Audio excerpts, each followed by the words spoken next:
दोस्तों, इस कहानी को ध्यान से सुनिए और समझिए। लेकिन आगे बढ़ने से पहले आपको बता दें कि पुरानी कथाओं में कहा गया है कि अगर कथा या सीख बीच में छोड़ दी जाए तो वह पाप की श्रेणी में आती है। इसलिए आपसे निवेदन है कि इसे अंत तक पूरा सुने। अगर आपको कहानी पसंद है तो कमेंट में अपना नाम जरूर लिखें और वीडियो को लाइक करके चैनल को सब्सक्राइब कर लें। चलिए शुरू करते हैं आज की मजेदार कहानी। हरिपुर राज्य उन दिनों समुद्री व्यापार का एक अत्यंत समृद्ध और प्रसिद्ध केंद्र था। दूर दूर के देशों से व्यापारी यहाँ आते जाते थे और बंदरगाह पर खड़े विशाल जहाज मानो इस नगर की समृद्धि की कहानी कहते थे। बाजारों में हर समय चहल पहल रहती थी। कहीं मसालों की सुगंध फैलती थी, कहीं रेशमी वस्त्रों की चमक थी, तो कहीं बहुमूल्य रत्नों की खरीद फरोख्त होती थी। इसी हरिपुर में रहता था एक अत्यंत प्रतिष्ठित और धनी व्यापारी, सेठ हरेराम। हरेराम केवल धन के कारण प्रसिद्ध नहीं था, बल्कि वो हीरों का ऐसा पारखी था जिसकी पहचान दूर दूर तक थी। कहा जाता था कि वो हीरे को बिना देखे, केवल छूकर उसकी असलियत पहचान सकता था। बड़े बड़े राजा महाराजा भी उससे हीरे खरीदने में गर्व महसूस करते थे और उसके व्यापार की ईमानदारी की मिसाल दी जाती थी। इतना धन और प्रतिष्ठा होने के बावजूद हरेराम के स्वभाव में तनिक भी घमंड नहीं था। उसके यहाँ काम करने वाले नौकर जाकर उसके लिए केवल कर्मचारी नहीं, बल्कि परिवार के सदस्य जैसे थे। वो उनके सुख दुख का ध्यान रखता और हर जरूरत में उनके साथ खड़ा रहता। वो अक्सर कहा करता था, यदि मन पवित्र है तो ईश्वर स्वयं आपका मित्र बन जाता है। हरेराम को घुड़सवारी का भी बहुत शौक था। उसकी विशाल हवेली के पीछे एक सुंदर और सुव्यवस्थित अस्तबल बना हुआ था, जिसमें कई दुर्लभ नस्लों के तेज और सुदृढ़ घोड़े रहते थे।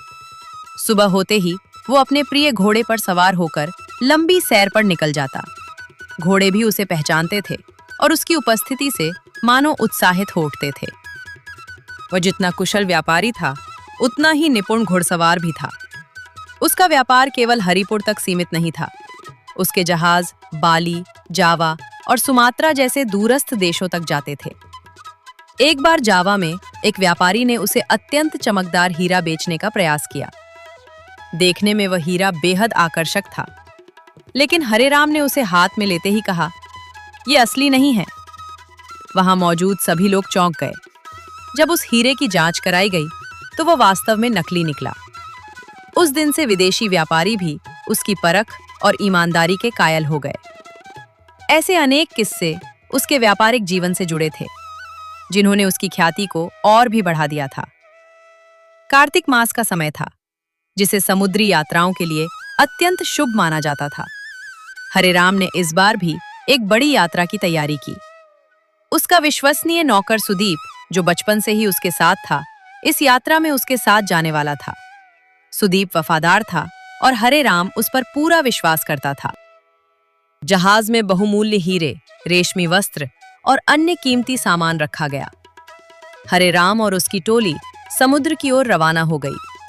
समुद्र शांत था, हवाएं अनुकूल थीं और जहाज तेजी से अपनी मंजिल की ओर बढ़ रहा था। यात्रा अभी आधी भी पूरी नहीं हुई थी कि आसमान में काले बादल घिराए। तेज हवाएं चलने लगी और देखते ही देखते भयंकर तूफान ने समुद्र को अपनी चपेट में ले लिया। लहरें इतनी ऊंची उठने लगी कि विशाल जहाज भी उनके सामने छोटा प्रतीत होने लगा। बिजली की कड़क और मूसलाधार वर्षा ने वातावरण को भयानक बना दिया। स्थिति नियंत्रण से बाहर होने लगी। जहाज में दरार पड़ गई और उसमें पानी भरने लगा। चालक दल घबरा उठा और जहाज को हल्का करने के लिए कीमती सामान समुद्र में फेंकने लगा, लेकिन इसका कोई लाभ नहीं हुआ। लहरों से जहाज डगमगाने लगा। खतरा बढ़ता देख हरेराम ने सुदीप और चालक दल की ओर देखा और गंभीर स्वर में कहा, अब जान बचाना ही सबसे बड़ा धन है, सब कूद जाओ। अगले ही क्षण सब ने समुद्र में छलांग लगा दी। समुद्र में कूदते ही हरेराम और सुदीप जीवन के लिए संघर्ष करने लगे। कुछ ही क्षणों में उनका विशाल जहाज पूरी तरह डूब गया और हरेराम के अन्य साथी भी उसकी नजरों से ओझल हो गए। हरेराम किसी तरह एक लकड़ी के तख्ते को पकड़कर तैरते रहे, जबकि सुदीप भी दूर एक टूटे हुए पटरे का सहारा लेकर बहता रहा। पूरी रात दोनों ने लहरों से जूझते हुए किसी तरह अपने प्राण बचाए। अंततः सुबह हुई। समुद्र की लहरें शांत हो चुकी थी। तभी हरे राम को किसी के पुकारने की आवाज सुनाई दी। ध्यान से सुनने पर उसने पहचाना कि वह सुदीप है। कुछ देर में सुदीप तैरता हुआ उसके पास आ पहुंचा। उसे देखकर हरे राम के मन में एक नई आशा जाग उठी। लेकिन इसी संघर्ष के दौरान एक भयंकर घटना घट चुकी थी। अंधेरे में किसी समुद्री जीव ने हरे राम पर हमला कर दिया था, जिससे उसकी आंखों पर गंभीर चोट आई और उसकी दृष्टि चली गई। सुबह जब सुदीप ने देखा कि हरे राम की आंखों से रक्त बह रहा है और वो कुछ भी नहीं देख पा रहा है, तो वो घबरा उठा। वो व्याकुल होकर बोला, सेठ जी, ये क्या हो गया? अब हम क्या करेंगे? हरे राम को पीड़ा तो हो रही थी, परंतु उसने शांत भाव से कहा, मैं अंधा हो गया हूं, ये सत्य है, पर मैं जीवित तो हूं और जब तक प्राण है ईश्वर हमारे साथ है। देखो सुदीप, क्या कहीं किनारा दिखाई दे रहा है? सुदीप ने चारों ओर नजर दौड़ाई और कुछ दूरी पर उसे भूमि दिखाई दी। उसने उत्साह से बताया और दोनों ने पूरी शक्ति लगाकर उसी दिशा में तैरना शुरू किया। अंततः वे सुरक्षित किनारे पर पहुंच गए। किनारे पर पहुंचते ही दोनों थककर गिर पड़े। कुछ देर विश्राम करने के बाद जब थोड़ी शक्ति लौटी तो हरे राम ने अपना एक सोने का कड़ा निकाला और सुदीप को देते हुए कहा, सुदीप, इसे पास के बाजार में बेच आओ। इससे जो धन मिले उससे हमारे भोजन की व्यवस्था करना और फिर रात बिताने के लिए ठिकाना ढूंढ लेना। सुदीप कड़ा लेकर एक जोहरी के पास पहुंचा। जोहरी ने कड़े को परखा और उसे अच्छा मूल्य दिया। धन हाथ में आते ही सुदीप के मन में एक क्षण के लिए लालच जागा, लेकिन तुरंत उसे अपने स्वामी का विश्वास और उनकी हालत याद आ गई। वह वापस लौटा और सारा धन हरे राम को सौंप दिया। दोनों ने मिलकर उस धन से भोजन किया। फिर उसी धन से उन्होंने एक साधारण सराय में रात बिताने की व्यवस्था की। अगली सुबह हरे राम ने सुदीप से कहा, है, यहां से अपने घर लौटने के लिए और धन की आवश्यकता होगी। उसने अपनी उंगली से एक कीमती हीरे की अंगूठी उतारी और सुदीप को देते हुए बोला, इसे बेच आओ, इसका मूल्य बहुत अधिक मिलेगा। इससे हमारी आगे की यात्रा आसान हो जाएगी। सुदीप अंगूठी लेकर एक सोनार के पास पहुंचा। सोनार ने अंगूठी के बदले बहुत अधिक धन दिया। इतना सारा धन हाथ में आते ही सुदीप के मन में लालच आ गया। उसने सोचा, अगर मैं ये धन लेकर कहीं दूर चला जाऊं तो आराम से जीवन बिता सकता हूं, फिर मुझे किसी के पास नौकरी करने की जरूरत नहीं है। अंततः उसने निर्णय लिया, वो वापस नहीं जाएगा। वो धन लेकर वहां से चुपचाप निकल गया और भीड़ में कहीं गुम हो गया। उधर हरे राम, जो अब कुछ भी देख नहीं सकता था, उसी स्थान पर बैठा सुदीप की प्रतीक्षा करता रहा था। समय बीतता गया। दोपहर से शाम और शाम से रात हो गई, लेकिन सुदीप वापस नहीं आया। वो भूखा प्यासा बैठा रहा। उसे ये नहीं पता था कि सुदीप उसे छोड़कर जा चुका है। वो शांत भाव से ईश्वर का स्मरण करता रहा और अपने शब्दों को दोहराता रहा, मन पवित्र है तो ईश्वर भी आपका मित्र है। उसी समय वहां से गुजर रहे एक सज्जन व्यक्ति की दृष्टि उस पर पड़ी। उसने देखा एक नेत्रहीन व्यक्ति बैठा है। वो उसके पास आया और उसकी स्थिति के बारे में पूछा। हरे राम ने अपनी पूरी कथा सुना दी। जहाज का डूबना, आंखों की रोशनी खो देना और उसके नौकर का लौट कर ना आना। वो व्यक्ति उसे अपने साथ लेकर वहां के राजा के दरबार में पहुंचा। राजा ने जब हरे राम की कहानी सुनी तो उसका हृदय करुणा से भर उठा। उसने हरे राम को अपने महल में रहने का निमंत्रण दिया और उसकी हर संभव सहायता करने का आश्वासन भी दिया। कुछ क्षण विचार करने के बाद हरे राम ने विनम्रता से कहा, महाराज, आपके इस उपकार के लिए मैं सदा आभारी रहूंगा, परंतु मैं जीवन भर किसी पर आश्रित रहकर नहीं जी सकता। यदि आप अनुमति दें तो मैं आपके राज्य के कार्यों में एक सलाहकार के रूप में अपनी सेवाएं देना चाहता हूं। उसके आत्मविश्वास और स्वाभिमान से राजा अत्यंत प्रभावित हुआ और उसका प्रस्ताव स्वीकार कर लिया। इस प्रकार हरे राम राज दरबार का एक महत्वपूर्ण सदस्य बन गया। हरे राम की बुद्धिमत्ता, अनुभव और सूझबूझ के कारण वह शीघ्र ही राजा का विश्वसनीय बन गया। वह बिना देखे भी केवल स्पर्श और तर्क के आधार पर सही निर्णय लेने में सक्षम था। कुछ समय बाद एक हीरे का व्यापारी दरबार में आया। उसने अनेक आभूषण राजा और रानी के सामने प्रस्तुत किए। उनमें से एक हार रानी को बहुत पसंद आया। राजा ने बिना हरे राम से सलाह लिए वह हार खरीद लिया। जब हरेराम को इस बात का पता चला तो वह राजा के पास गया और बोला, महाराज, आपने मुझे अपना सलाहकार बनाया है, परंतु इस महत्वपूर्ण विषय में मुझसे परामर्श नहीं लिया। यदि मेरी आवश्यकता नहीं है तो मैं यहाँ अधिक समय तक नहीं रह सकता। राजा को अपनी गलती का एहसास हुआ। उसने तुरंत क्षमा मांगी और हार हरेराम को देते हुए कहा, अब आप ही बताइए कि ये हार कैसा है। हरेराम ने हार को अपने हाथों में लिया, उसकी बनावट को ध्यान से महसूस किया और कुछ ही क्षणों में दृढ़ स्वर में कहा, महाराज, ये हार नकली है। उसकी बात सुनकर दरबार में उपस्थित सभी लोग आश्चर्यचकित रह गए। राजा ने तुरंत विश्वसनीय सोनार को बुलवाया। सोनार ने हार की जांच की और वही बात दोहराई। वह हार वास्तव में नकली था। राजा हरेराम की परख और बुद्धिमत्ता से अत्यंत प्रभावित हुआ। उसने हरेराम को धन्यवाद देते हुए कहा, आज से मैं कोई भी महत्वपूर्ण निर्णय तुम्हारी सलाह के बिना नहीं लूंगा। कुछ दिनों बाद दरबार में एक बलशाली युवक आया। वो स्वयं को पड़ोसी राज्य के कौन पूर्व सैनिक बता रहा था और यहाँ सेवा करने की इच्छा प्रकट कर रहा था। उसका व्यक्तित्व प्रभावशाली था, ऊंचा कद, सुदृढ़ शरीर और आत्मविश्वास से भरी वाणी। राजा ने हरेराम से उसकी राय पूछी। हरेराम ने शांत स्वर में कहा, महाराज, जो व्यक्ति अपने पुराने स्वामी के प्रति निष्ठावान नहीं रहा, वो किसी के प्रति सच्चा नहीं हो सकता। ऐसे व्यक्ति पर विश्वास करना उचित नहीं है। राजा ने उसकी बात मान ली और उस युवक को दरबार से विदा कर दिया। उसी रात महल के सैनिकों ने एक व्यक्ति को पकड़ लिया जो चुपके से राजा के कक्ष में प्रवेश करने का प्रयास कर रहा था। जब उसे पूछताछ की गई तो उसने स्वीकार किया कि उसे राजा की हत्या करने के लिए भेजा गया था। पहचान होने पर वो वही युवक निकला जिसे दिन में दरबार से वापस भेज दिया गया था। ये जानकर राजा स्तब्ध रह गया और उसे हरेराम की दूरदर्शिता पर और भी अधिक विश्वास हो गया। उसने हरेराम को गले लगाया और कहा, तुम्हारी बुद्धि ने आज मेरी जान बचाई है। इसके बाद राजा ने उसे एक सुंदर घर और पर्याप्त धन देकर सम्मानित किया। हरेराम ने उस धन को अपने लिए संचित करने के बजाय निर्धनों और जरूरतमंदों की सहायता में लगाना शुरू कर दिया। वो सादा जीवन जीता और अपने कार्यों से लोगों के दिलों में स्थान बनाता गया। समय बीतता गया और उसके जीवन में सेवा, त्याग और संतोष का प्रकाश फैलता गया। कुछ समय बीत चुका था। हरेराम अब राज दरबार में एक सम्मानित और विश्वसनीय सलाहकार बन चुका था। उसकी सूझबूझ और अनुभव के कारण राजा हर महत्वपूर्ण निर्णय से पहले उसकी राय अवश्य लेता था।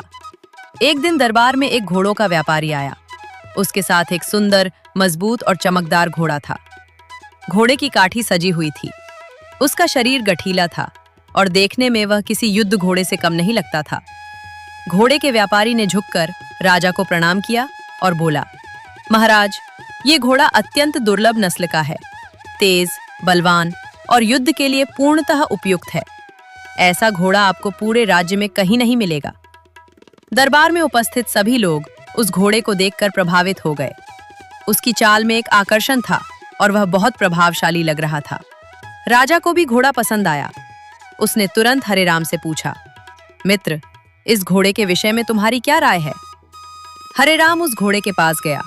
उसकी आंखें देख नहीं सकती थीं, परंतु उसकी परख पहले से भी अधिक तेज हो चुकी थी।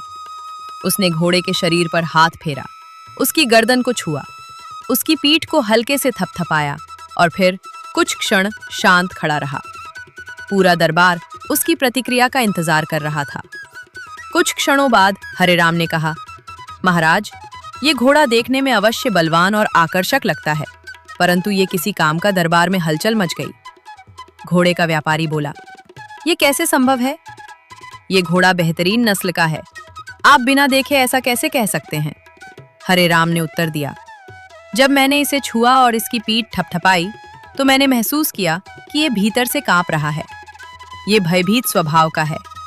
ऐसा घोड़ा युद्ध या कठिन परिस्थितियों में काम नहीं आ सकता।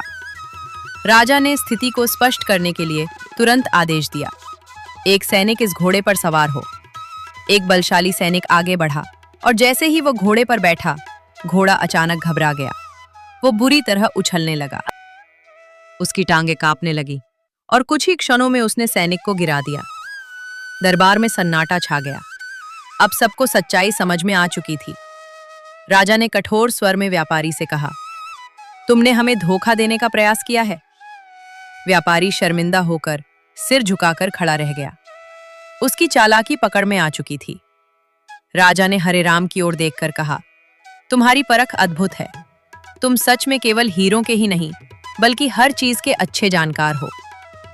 हरे राम ने विनम्रता से उत्तर दिया, महाराज, अनुभव और ध्यान से हर वस्तु अपनी सच्चाई स्वयं प्रकट कर देती है। इस घटना के बाद दरबार में हरे राम का सम्मान और भी बढ़ गया। राजा अब उसे केवल एक सलाहकार नहीं बल्कि अपना सच्चा मित्र मानने लगा था। इसी प्रकार समय बीतता गया। हरे राम अपना अधिकांश समय लोगों की सहायता करने और दान पुण्य के कार्यों में लगाने लगा। एक दिन वह निर्धनों को भोजन करा रहा था। भूखे और जरूरतमंद लोगों की लंबी पंक्ति लगी हुई थी। हरे राम स्वयं अपने हाथों से सबको भोजन परोस रहा था। तभी अचानक उसके कानों में एक परिचित आवाज पड़ी। उसने ध्यान से सुना, फिर आगे बढ़कर उस व्यक्ति का हाथ पकड़ लिया और बोला, कौन सुदीप, क्या तुम हो? वह व्यक्ति कांप उठा, धीमे स्वर में बोला, जी सेठ जी। हरे राम ने महसूस किया कि सुदीप की हालत बहुत दयनीय थी। उसके कपड़े फटे हुए थे, शरीर कमजोर हो चुका था और आवाज में पछतावा झलक रहा था। सुदीप रोते हुए बोला, मालिक, मैंने आपके साथ बहुत बड़ा विश्वासघात किया। आपके दिए हीरे की अंगूठी बेचकर मैं धन लेकर भाग गया, लेकिन उस पाप का फल मुझे मिल गया। आज मैं दर दर की ठोकरें खा रहा हूँ। मैं आपके सामने खड़ा होने योग्य भी नहीं हूँ। आप चाहे तो मुझे दंड दीजिए। हरे राम के चेहरे पर करुणा थी, क्रोध का नाम तक नहीं था। उसने शांत स्वर में कहा, सुदीप, जो अपनी गलती को समझ लेता है और पश्चाताप करता है वो पहले ही अपने पापों का प्रायश्चित कर चुका होता है। फिर वो सुदीप का हाथ पकड़कर उसे अपने साथ घर ले गया। उसे भोजन कराया, विश्राम कराया और उसके हाथ में कुछ धन देते हुए कहा, ये लो सुदीप, इससे अपना नया काम शुरू करो। ईमानदारी से, परिश्रम से करना और एक बात हमेशा याद रखना, मन पवित्र है तो ईश्वर भी तुम्हारा मित्र बन जाता है। सुदीप की आंखों से आंसू बहने लगे। उसने हरे राम के चरणों में झुककर प्रणाम किया और वचन दिया, वह अब कभी गलत मार्ग पर नहीं चलेगा। वह वहां से चला गया, लेकिन इस बार उसके मन में लालच नहीं, सच्चाई का भाव था। समय धीरे धीरे बीतता गया। सुदीप को गए हुए लगभग 2 वर्ष हो चुके थे। इस दौरान हरे राम अपने जीवन को पहले की ही तरह सादगी, सेवा और भक्ति में व्यतीत करता रहा। एक दिन प्रातःकाल हरे राम अपने घर में पूजा पाठ कर रहा था। वातावरण अत्यंत शांत था और उसके होठों पर ईश्वर का नाम था। तभी अचानक उसके कानों में एक जानी पहचानी आवाज गूंजी, मालिक, आप कहाँ हैं? देखिए मैं आपके लिए क्या लाया हूं। यह आवाज सुनते ही हरे राम चौंक उठा। उसने ध्यान से सुनकर कहा, यह सुदीप की आवाज लग रही है। सुदीप, क्या सच में तुम हो?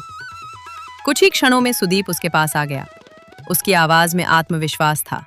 वो बोला, जी मालिक, मैं ही हूं। आज मैं आपके सामने खाली हाथ नहीं आया हूं। आपने मुझे जो मार्ग दिखाया था उसी पर चलकर मैंने अपने जीवन को बदला है। हरे राम ने प्रसन्न होकर कहा, सुदीप, तुम्हारी आवाज सुनकर मुझे खुशी हुई, पर तुम इतने समय कहाँ थे? सुदीप ने कहा, मालिक, मैं सब कुछ बताऊंगा, पर पहले आप लेट जाइए। मैं आपके लिए एक विशेष वस्तु लाया हूं। हरे राम उसकी बात मानकर लेट गया। तब सुदीप ने एक शीशी निकाली जिसमें हरे रंग की औषधि भरी हुई थी। उसने औषधि की कुछ बूंदें हरे राम की आंखों में डाली। जैसे ही बूंदें आंखों में पड़ी, हरे राम को तेज जलन महसूस हुई। वो पीड़ा से करा उठा, पर सुदीप ने कहा, धैर्य रखिए मालिक, कुछ ही क्षणों में सब ठीक हो जाएगा। कुछ ही समय बाद वो जलन धीरे धीरे ठंडक में बदलने लगी। हरे राम ने आंखें बंद ही रखी। थोड़ी देर बाद सुदीप बोला, अब आप धीरे धीरे अपनी आंखें खोलिए। हरे राम ने धीरे धीरे अपनी पलकों को उठाया और अगले ही क्षण वह आश्चर्य से भर उठा। उसे सब कुछ दिखाई देने लगा था। अपने घर की दीवारें, सामने खड़ा सुदीप और चारों ओर का पूरा वातावरण उसकी आंखों की रोशनी लौट आई थी।